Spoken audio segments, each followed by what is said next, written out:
Good Wednesday afternoon, everybody. It's Dr. Tracy Diefenbach, aka Doc T, with the MRMS Research Foundation and MRMS Mobile Clinics, coming to you today to talk about our Series 1, which is the gut biome, what it is and why it's important to our overall health and the management of chronic disease. I'm coming to you as a researcher.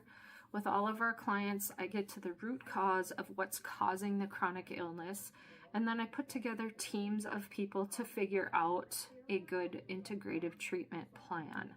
So some of these integrative treatments might be considered, and I hate to use the word holistic. They're not really holistic. It's just an integration of certain therapy plans or certain modes of lifestyle or living that contribute to better health. So I don't want us to hyper focus on the word holistic. It's more integrative.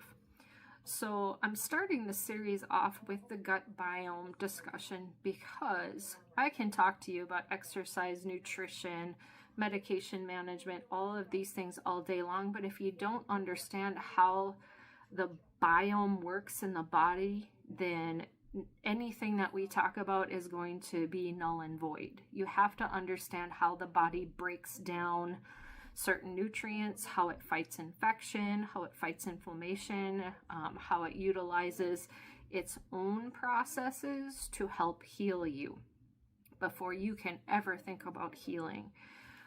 One of the things, the reasons why we don't discuss this more is because everybody is in tune to, I gotta have a quick fix.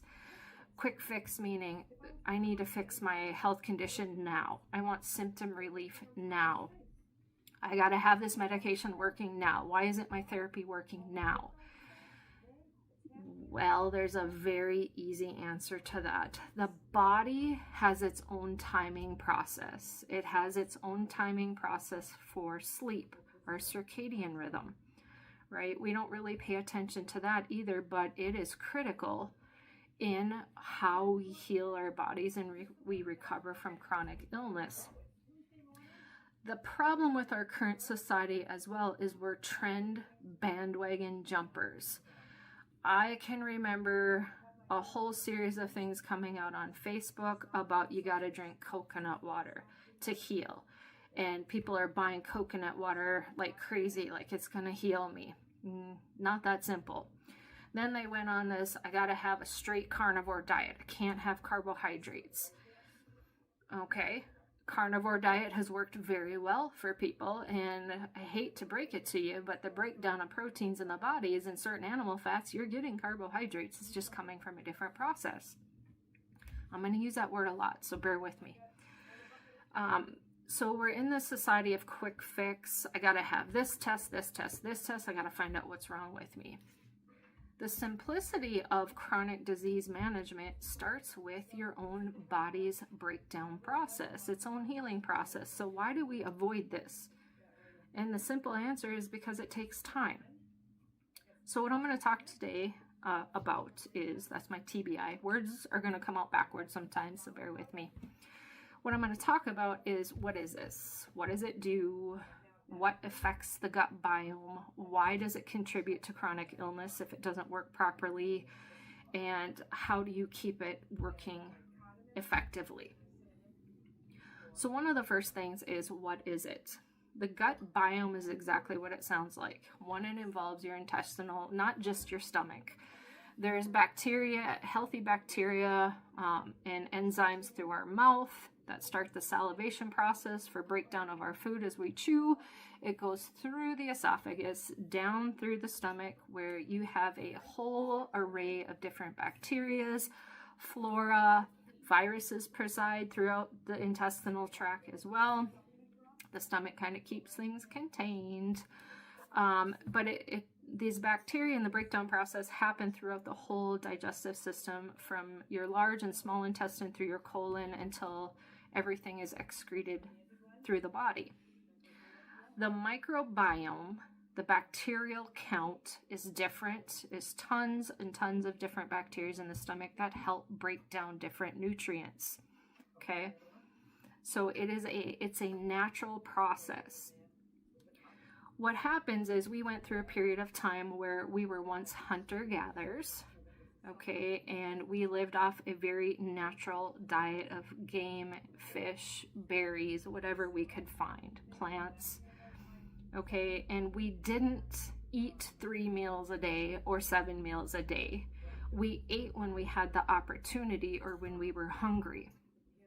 The big difference between now and then is that we also had to endure times of fasting, giving our digestive tract a break. And back then it wasn't intentional because we either couldn't find game or there was nothing to eat and we had to migrate to find our food. Okay. So then we lived off of little things that were easy to eat. Pieces of tree, plants, grasses, berries, stuff like that. So our body had a different array of foods depending on where we were at and how hungry we were. Okay. With today's society, we have people, and it started with the food pyramid. Great. Accurate. There's tons of research that argues the accuracy of that.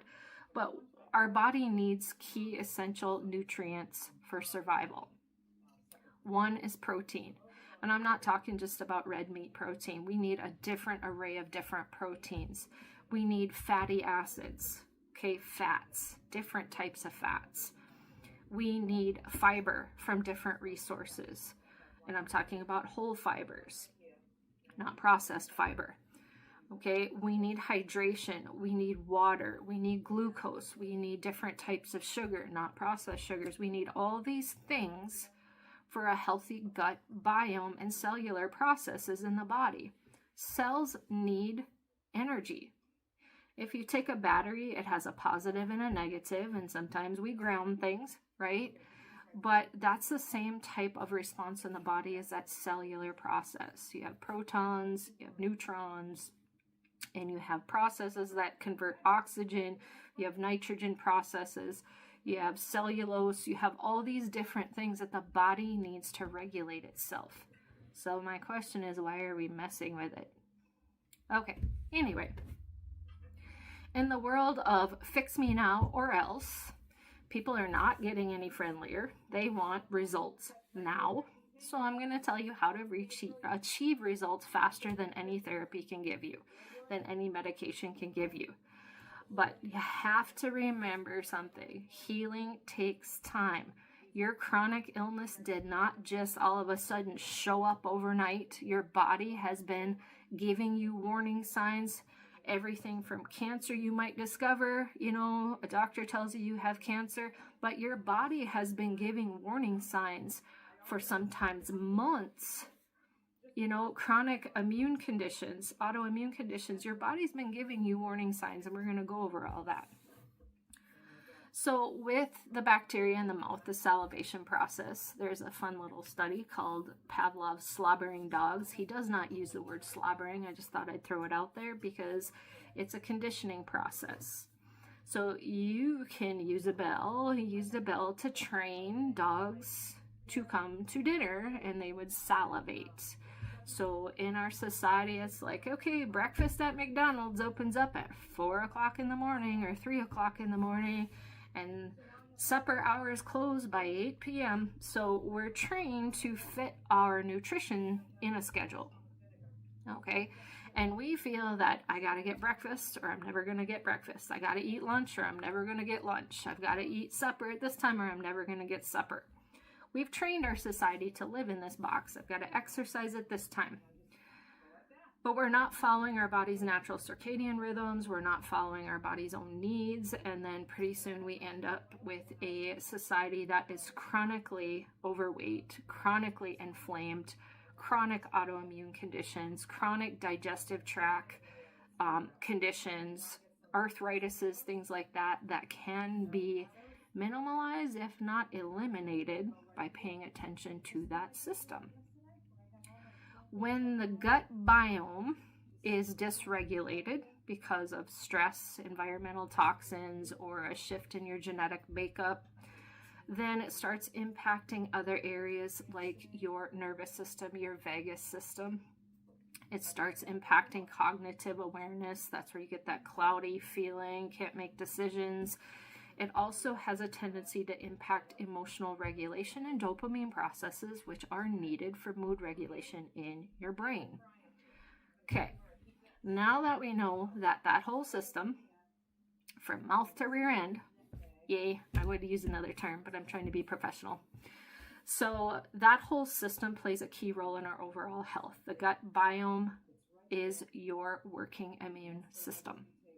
Okay, contributes to getting rid of bad cells, dying cells, disease cells, and when we throw it off, pretty soon we're done.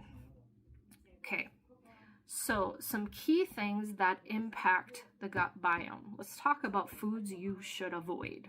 Okay, so let's say we have specific enzymes that regulate the acidity level in our body. The more acidic the body becomes, the more prone you are to chronic disease. Cancers feed off of sugar. They feed off the body's acidity levels. They feed off dysregulation of the gut biome. Okay, but there's research now from integrated practitioners that are showing that if you can reverse what you're putting into your body with periods of fasting, you can start to clean up the body's dying, diseased pieces. Okay, there's more and more research coming out on that all the time. The number one killer of your gut biome is acid. And I'm not talking about healthy acids. I'm talking about sugar, processed foods. Okay, in a processed, let's take a chicken nugget. I don't know, I like chicken nuggets. I don't eat them anymore, but let's take something processed. I want you to look at or research the ingredients in your foods. And people are saying, Doc T, I don't want to hear this. These are my favorite foods. I'm not going to quit eating them. I'm not telling you to quit eating your favorite foods. I'm telling you to do some research on what's in your food.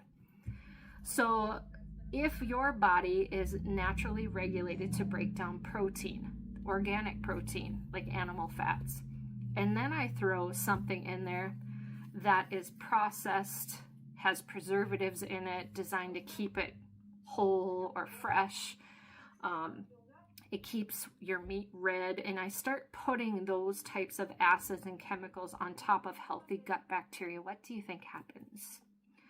It starts killing off the healthy enzymes, the healthy flora, the healthy bacterial fighters, the virus fighters in your system. And what happens when you overload the system with sugars, processed foods, is when it shuts that down, then your metabolism slows down, the nutrient absorption stops, because if the body can't biologically recognize it, it's going to store it as an unknown, or it's going to cause compaction issues, things like that. So when your metabolism slows down and the body doesn't know what to do with it, it stores it as visceral fat. It stores it as unusable energy in cells that become diseased over time because it breaks the cellular process down. Or the body tries to flush it through your kidneys, through your liver. If those organs can't recognize the content, then you're basically poisoning your body. When I talk about compaction, is a lot of processed foods are lacking nutrients. Okay. They have a whole, like your energy drink. Well, I'm getting B12. Well, if it's synthetic B12 and you don't have vitamin C and other vitamins with it that are natural to break those down, you're going to get an excess amount of B12 and your liver is going to freak out and start giving you issues. Your kidneys will as well. And you start getting kidney stones and gallstones and all these things from all these little components that your body doesn't know what to do with. They're foreign to it. So when it's foreign, doesn't use it, stores it. Okay. Processed sugars.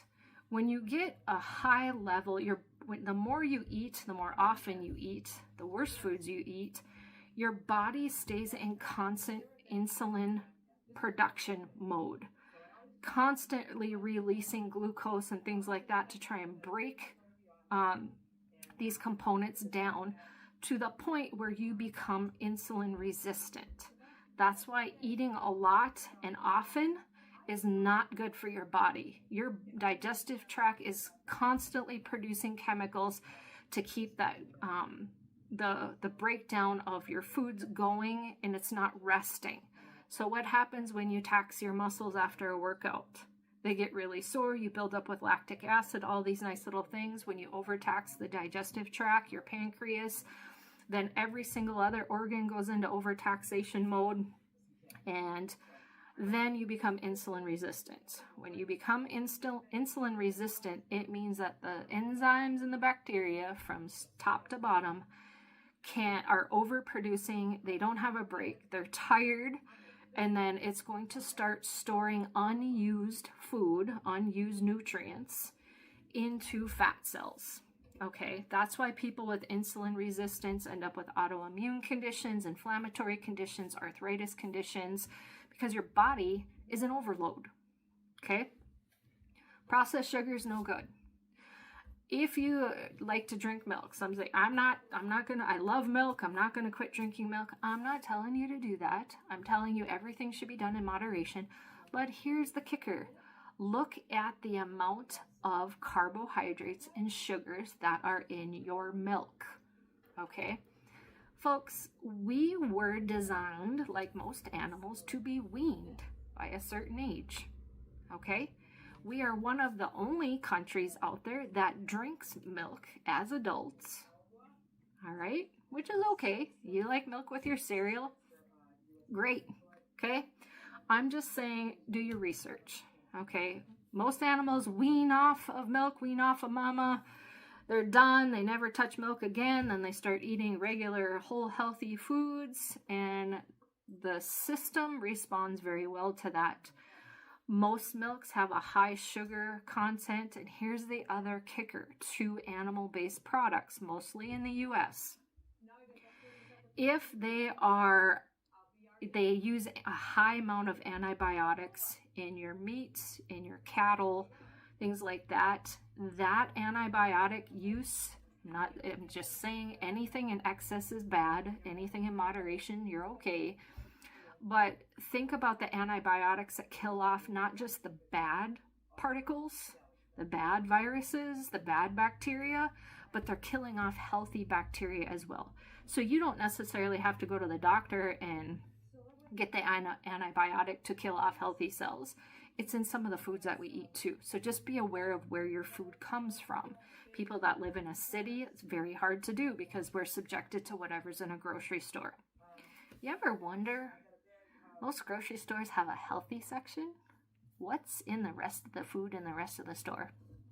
Anyway, just a thought. Squirrel.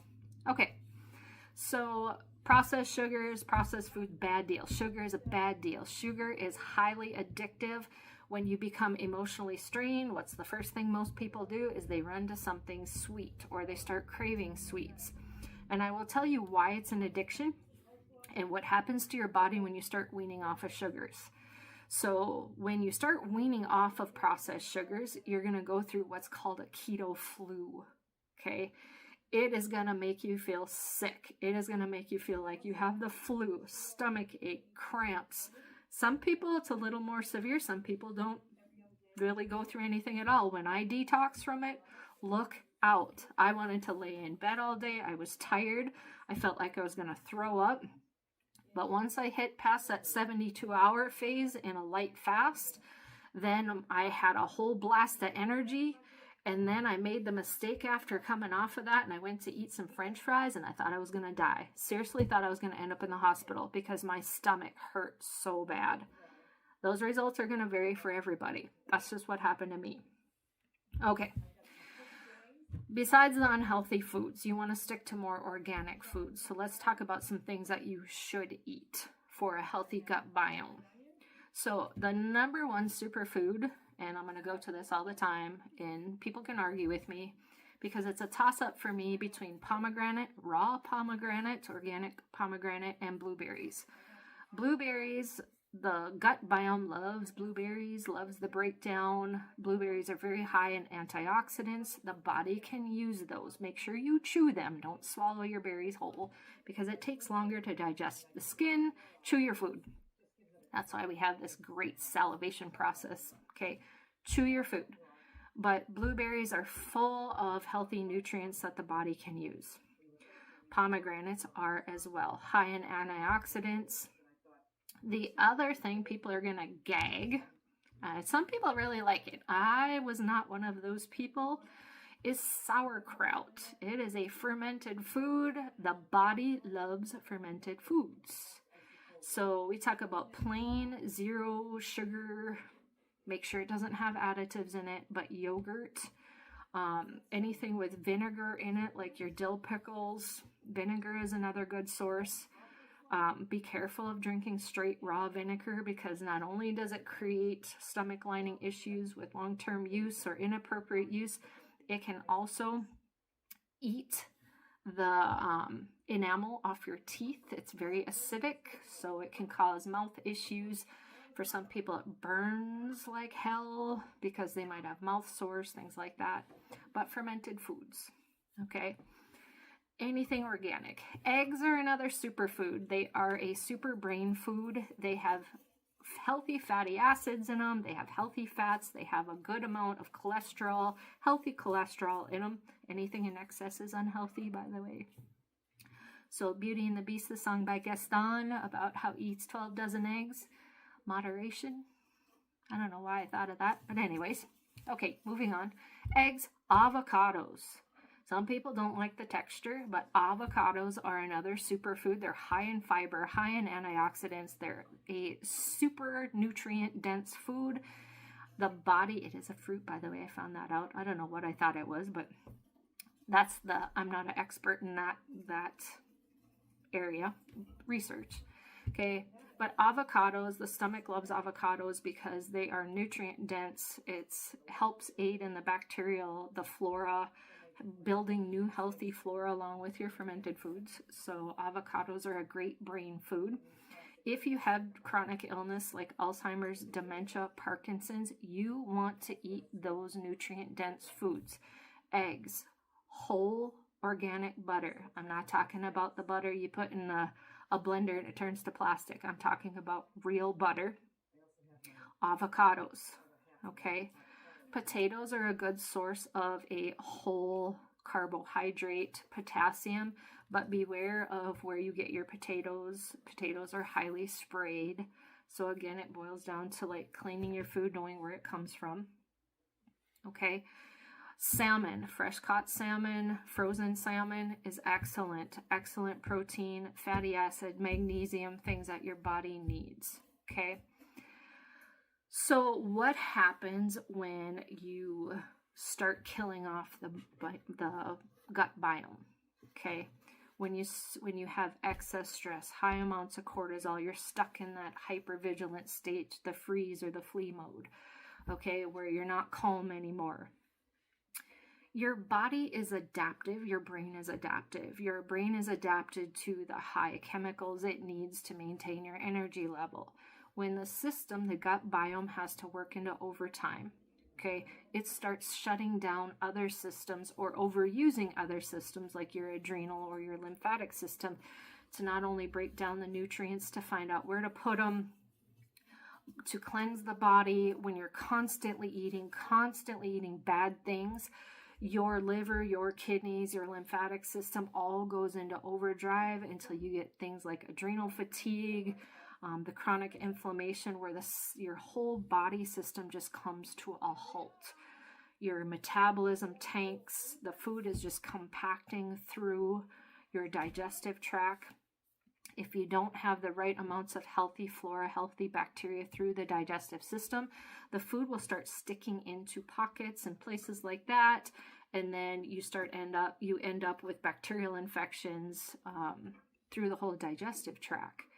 So when you tax out those systems, and most people now, I mean, we went on a water kick. Everybody had to have these massive water bottles, things like that. If you're not hydrating yourself when you're eating mass amounts of food, you are slowing that system down even more. Your body is more than 80% water. Your brain, the whole system uses water.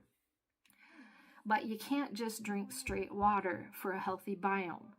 adding a couple pinches of salt to it or an electrolyte to it is needed. Your body needs electrolytes. When you drink straight water, you're actually detoxing, pulling all of the electrolytes, the nutrients out of your body to the point where it really flushes the body too much and you have nothing left to hang on to. So make sure that you're hydrating as well to have a healthy gut biome. How does the gut biome affect chronic illness? Okay, if I'm skipping around, that could be my TBI. Not an excuse, just something that I do. It's weird. Okay. One of the things that happens is when your whole body starts shutting down, your system's in overdrive, your insulin resistance, you're starting to get that weight around the stomach, your face, your hands are swollen all the time. It sends the body into what's called chronic inflammatory mode. Your body swells up to protect itself. That's when joints get really hot, they get swollen, they're painful. Your face, everything starts to absorb water because hydration is the key to protecting cells from oxidation or scarring or damage. Okay? Chronic inflammation is a sign that the gut biome is no longer working or it's come to a halt. It needs a strict reset. Okay? What chronic inflammation does is if it sits too long, you have higher cortisol levels in the body, but it can start causing things like autoimmune conditions. They're learning now, a study that just came out of Europe about a week ago, learning that chronic inflammation was a precursor to fibromyalgia, and it's actually related to 2 different types of syndromes or viruses that they're finding in people who are stuck in a chronic state of neuroinflammation. Okay, neuroinflammation is brain inflammation that travels throughout the body, and then it starts attacking the end of the nerves, myelin sheath disease, so it starts eating the ends of the fibers off the nervous system, exposing like little electrical wires. You know, our electrical wires have a protecting coating over them. But when you start having chronic inflammation and acidity, it starts to eat that coating off of your nerves, and then they're exposed, then they're hyperactive, and if they stay hyperactive without a grounding wire, then what they do is they start dying slowly. Can nerves be regenerated? Some professionals, experts believe yes, because they're soft tissue. It takes a long time to regenerate nerves. Some research says no. So we're going to stick with the fact that we want to keep the inflammation out of our body to prevent this from happening. Another thing that causes that inflammation is insulin spikes. So I want you to think about this, and neuropathy. People that have chronic neuropathy, diabetic neuropathy, or an unrelated neuropathy from injury, okay? The higher the insulin spike in the body, okay, the higher the insulin level stays in the body, your glucose, your sugar levels, the more damage is going to happen to your nervous system, okay? A high sugar, high acidic rate keeps the body in full damage mode, and there's not enough volume, inflammation, water, hydration that is going to protect your cells completely. Inflammation is a good thing. You know, we get inflamed. It tells us we have an injury or it's healing, protecting us through injury repair. But if it stays in a chronic state, then it becomes lethal to our systems. Okay?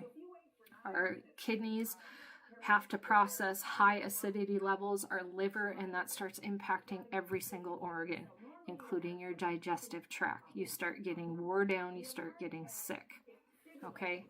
So keeping a high insulin state, people say, well, I'm not diabetic. You don't have to be. It's every time you eat high amounts of food or you eat repetitively, snacking on chips, all these different things all day long. If you live in a constant state of eating, remember, every time you eat, your body produces chemicals to break it down.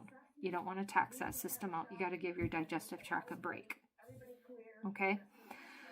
So it not only leads to autoimmune nervous system disorders, but chronic inflammation due to an unhealthy gut biome can also lead to Parkinson's. Parkinson's now, there's a kicker here. Parkinson's can be caused from different things. About 10 to 15% of the Parkinson's cases are genetically derivative, meaning something has changed in the body. It's a hereditary condition like essential tremors, things like that. They're still learning about the genetic disposition of Parkinson's, but there's two other places it can come from. One is environmental toxins. Okay, what are you exposed to? Radiation, frequencies, poisons, Roundup, things like that. I'm not just saying Roundup, it could be any chemical, okay, that's overused or in your area. It could be the particles in the air from the fires, from spraying, all kinds of things. The other place Parkinson's derives from is injury to the brain, traumatic injury. Parkinson's can be slow progressing or fast progressing depending on where it comes from. But staying in a chronic state of inflammation is going to progress Parkinson's because your brain needs dopamine. These little cells, they got this little axon, right? These little cells that like have a jumper wire that go from piece to piece, and it transmits cellular process back and forth. Dopamine is a neurotransmitter that aids in those processes.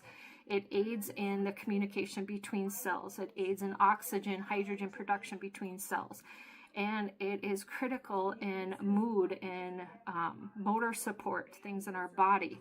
And a lack of dopamine due to chronic inflammation, TBI or whatever, can cause rigidity and tremors. It can cause emotional dysregulation. It can cause tears to flow. It can cause hyperreactivity, laughing, crying, all these different things when those processes start shutting down. Okay, tons of research on this. Again, let's talk about TBI and dementia, Alzheimer's. It's the same process in the brain. The brain is an autosynchronizing organ, soft tissue organ. When you start shutting down its ability to repair either lack of certain proteins, lack of hydration, you start getting a nervous system response that is overreactive. You start getting myelin sheath diseases where, you know, the protective cells or the protective coating over your nerves start deteriorating.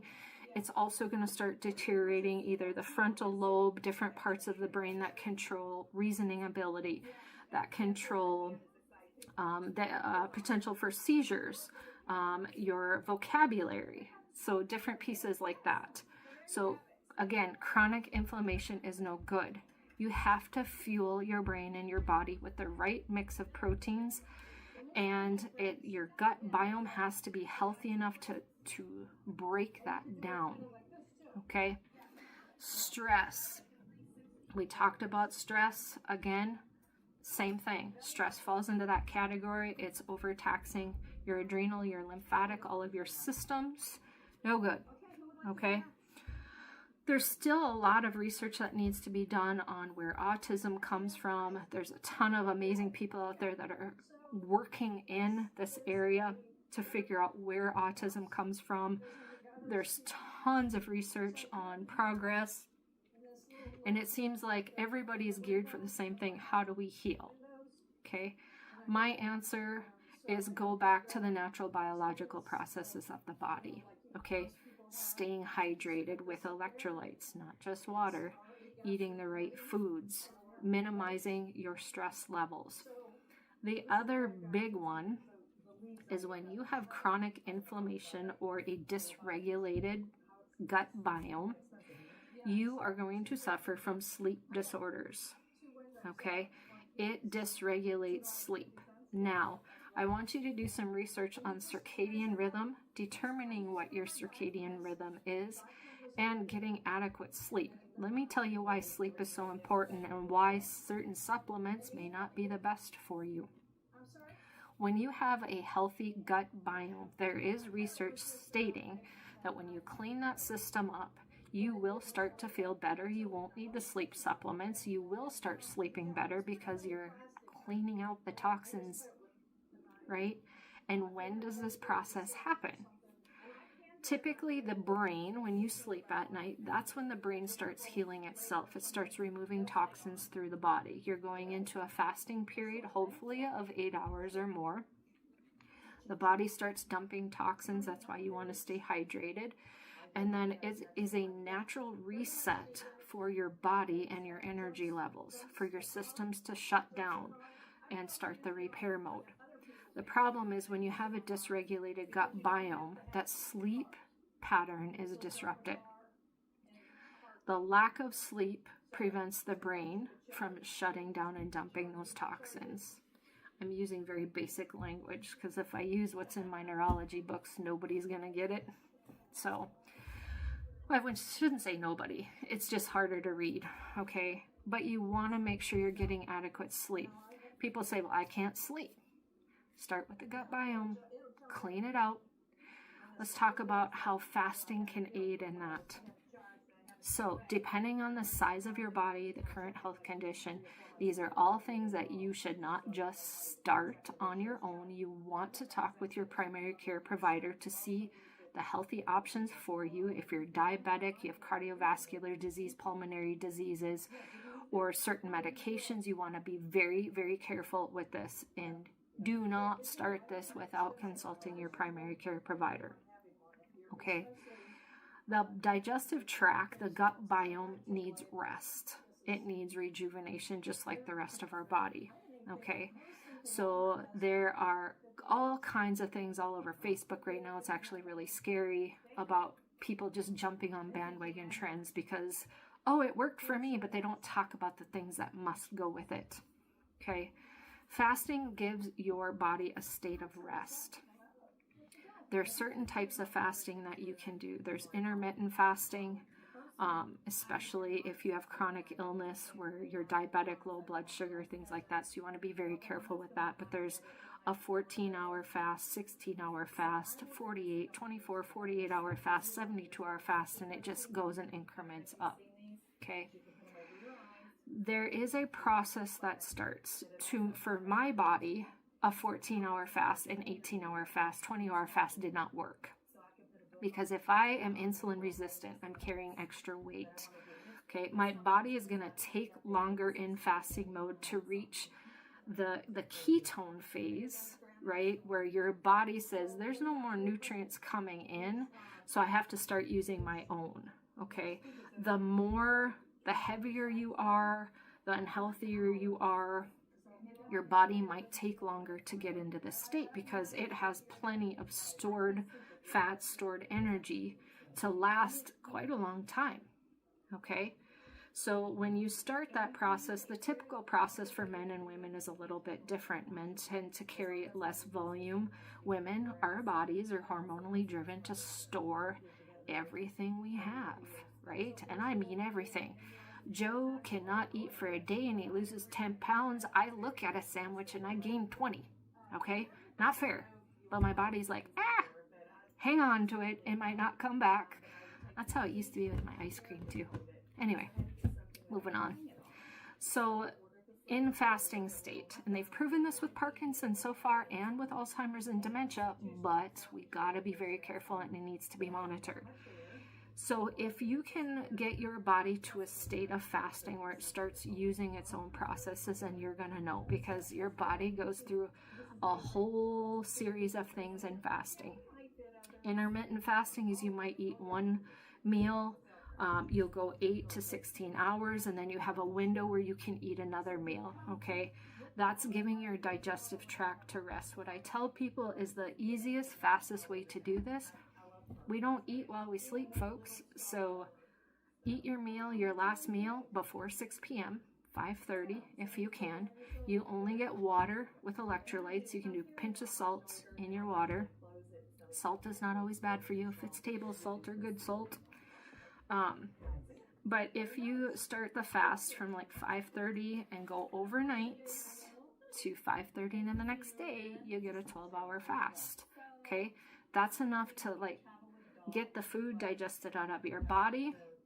Then you can go into 16 hours. You can wake up and have a cup of coffee, no sugar or creamer. You can have a cup of unsweetened tea, fluids. Okay, wait till 9, 10 p.m. or 10 a.m. in the morning, not 10 p.m., 10 a.m. in the morning, okay, before you eat a small meal.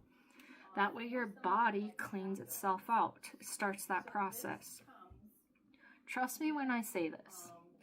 I thought I was gonna die after 14 hours. I'm like, there is no way. Mentally, my stomach was growling and all these things, and I was like, no, by God, you're gonna do it. What happens is you think that you're gonna get weak, you might feel dizzy, you might get a headache. Now, if it becomes a medical concern, you need to eat something, okay? Don't push yourself to where you pass out. That's no good for anybody. But your body's gonna go through a stage of like, you normally eat at this time, why aren't you eating? And then it goes into almost like a panic stage and your stomach starts growling and then you're like, ooh, I feel lightheaded. I tricked mine with straight black coffee and water with lemon in it. Every time I would get a hunger pain, I would take a drink. And then pretty soon I hit the 18 to 20 hour and I felt like I had the flu. So my body went really quickly into that process. I felt sick. I thought I was going to throw up. This doesn't apparently happen to everybody. Mine has a lot of toxins in it. I have been very sick since last April. Medications, all these things. So my body has a lot of toxins stored. So this won't happen to everybody. But I felt like I had the flu. I didn't want to get out of bed. I'm like, I'm going to throw up all over everything. I was exhausted. I kept with the water. I kept with the lemon. Just a little bit for flavor. Anything that spikes your insulin, creamer, sugars, they tell you to stay away from that during a water fast, but your body also needs electrolytes, okay? So keep that in mind. When I hit the 24 hour, I felt like a brand new person. And actually today I'm going on, I have 2 hours left of a 72-hour fast, 2 hours and 36 minutes. Of a 72-hour fast, and I feel like a brand new person. My energy is back. I'm not even hungry. My inflammation is gone in my hands, my knees, my feet, and that's something I've been dealing with since last April. I seen a functional medical doctor who's been absolutely amazing.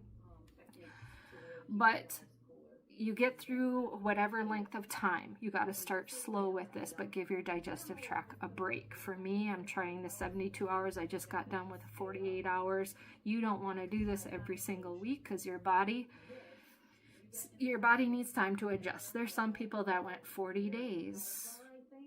Where did that come from? And your body can go without food, but your body cannot go without water. So don't forget that. You did not hear me tell you, don't drink water. Drink water. Okay, so I'm almost at the end of 72 hours. I'm not even concerned about eating. I'm not hungry. My face has cleared up. The swelling is gone. The redness in my cheeks is gone. Inflammation is gone. I have lost 11 pounds. Don't let this trick you though, because in the beginning stage of your fast, you're drinking water, but your cells are releasing water as well. So a lot of this is water weight too. And if you stick to that cleansing process, you will start to feel better, and it gives that old digestive tract, your gut biome, a break. Okay. Now, when you come off of any type of fasting for the gut biome, there is one key thing you must remember. Do not do what I did after a 48-hour fast. I was craving french fries. I went and ate french fries. I thought I was going to die. Okay? The pain in my gut was so awful.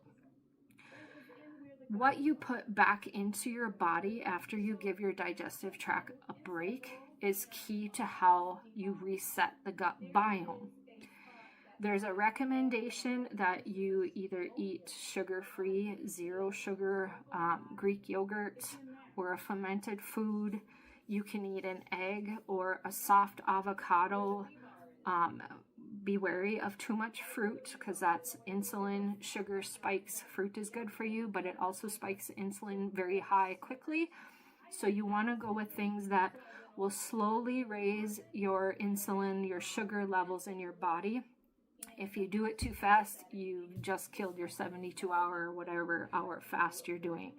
So be very mindful of what you put back in your body. I want you to do your own research. The things you need to research is the gut biome and how different it is for everybody, especially between males, females. Okay, there is a difference. There's a hormone difference. Okay, I want you to research chronic neuroinflammation or chronic inflammation and what that does to your body in regards to the gut biome. I want you to research the circadian rhythm of your body. Everybody is different. Some people are night owls, some people are morning people. Your body has its own biological clock. It doesn't mean the 8 to 5 clock we use for work every day. It's an actual biological system. Some people get tired earlier. I could sleep all winter. That's just me. I would be a good hibernator. I usually go into snow pants in October and I don't come out of them till April. So anyway, pay attention to the circadian rhythm. Do some research on that. And then the foods. Nutrition is a big one. So research the foods that are healthy for your gut biome. I'm not telling you to eat cardboard. You can make good food taste good. Really focus if you have chronic illness like fibromyalgia, Parkinson's, Alzheimer's, epilepsy. Focus on protein, nutrient-dense, single ingredient foods. Trust me on this one, okay? There is a trend right now. You know, we went from, if you watch TV, look at how many pharmaceutical ads come out. And now what you see is all these bandwagon things like you gotta go straight carnivore. You gotta only do vegetables. You can, the ivermectin trend, that's really scary too, okay? We have viruses and bacteria everywhere, but you see what I'm talking about. Do your homework before you just start taking this stuff or doing these trends or, you know, resetting the digestive system. Don't just start off with a fast that's longer than 14 hours because you are going to make yourself sick. I'm going to attest to that one. Don't do what I did. Also, what I want you to do is I want you to research a local or regional functional medicine doctor. Okay? They're the folks that study the root cause of diseases. I'm not saying doctors don't. I'm saying our poor physicians, primary care, our nurses, they don't have time. They're bogged into a system that forces them to move 100 miles in a day, and they would love to sit down and talk with you, but I'm telling you, they just don't have time. It's not that they don't know it. They had to go through medical school. Trust me, they know it. It's they don't have time. So let's help them out, okay? So thank you for listening to my long-winded series on the gut biome. Remember, I'm coming to you as a researcher. I want you to research and educate yourself. With also a recommendation, AI doesn't know everything, and neither does Google. I want you to talk to people and do your research. Don't make your own diagnosis with those tools because everybody's body is different. It depends on your height, your weight, your hormone structure, all of these different things before you just go and self-diagnose, okay? Thank you for listening. If you have any questions, reach out to you. Reach out to me or my clinic team, and we would be happy to get in touch with you and help find resources or functional medicine doctors or integrated practitioners in your region as part of our building community practice. Okay? It is Doc T. Have a wonderful evening, and here's to healthy living. And coming up in Series 2 is on Parkinson's. So we'll see you soon. Thank you.